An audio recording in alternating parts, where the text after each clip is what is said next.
Hi guys, welcome to aqua farming. ఎట్టకేళ్ళగా మన చెరులో సీడ్ వేయాల్సిన రోజు అయితే వచ్చింది. ఈ రోజు సీడ్ తీసుకురావడానికి అయితే వెళ్తాం అనమాట. సీడ్ కోసం వెళ్లే ముందు చెరులో ప్రోబయోటిక్, మినరల్ అలాగే జీడి అయితే అప్లై చేశాను. జీడి అంటే ఏంటంటే మన చెరులో సీడ్ వేసుకున్న తర్వాత ఆ సీడ్ ఎక్కువ శాతం కాయడానికి హెవీ ఛాన్స్ అయితే ఉంటది అనమాట ఈ జీడి వల్ల.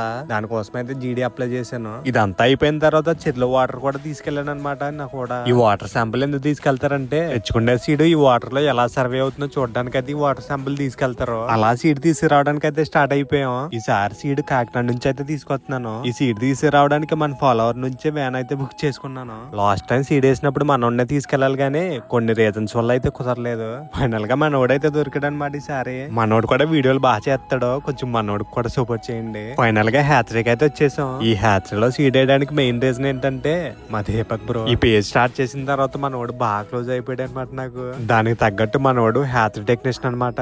సీడ్ కావాలని చెప్పి మనోడికి 10 days బ్యాకే చెప్పాను. మన చెరువు కంటెస్టెంట్ తగ్గట్టు మనోడు సీడ్ అయితే రెడీ చేశాడు అనమాట. దాని గురించి అయితే ఎంత టైం అయితే పట్టింది. మనోడు టెక్నీషియన్ కాబట్టి అన్ని దగ్గరుండి చూసుకున్నాడు. అలా సీడ్ ప్యాకింగ్ అంతా అయిపోయిన తర్వాత చెరువు దగ్గరికి రిటర్న్ అయితే అయిపోయామన్నమాట. మనోడు పేరు చెప్పడం మర్చిపోయాను. మూర్తి వ్లాగ్స్ అని చెప్పి ఉంటది. మనోడు కొంచెం సపోర్ట్ చేయండి. ఈ సీడ్ కి ఎంత ఇన్వెస్ట్మెంట్ అయిందో, ట్రావెలింగ్ కి ఎంత ఇన్వెస్ట్మెంట్ అయిందో, ఇంకా చెరువు రెడీ చేయడానికి ఎంత ఇన్వెస్ట్మెంట్ అయిందో నెక్స్ట్ వీడియోలో అయితే చెప్తాను. ఈ రోజుకైతే ఇంతే. మరి నెక్స్ట్ వీడియోతో అయితే మళ్ళీ కలుద్దాం. Bye bye.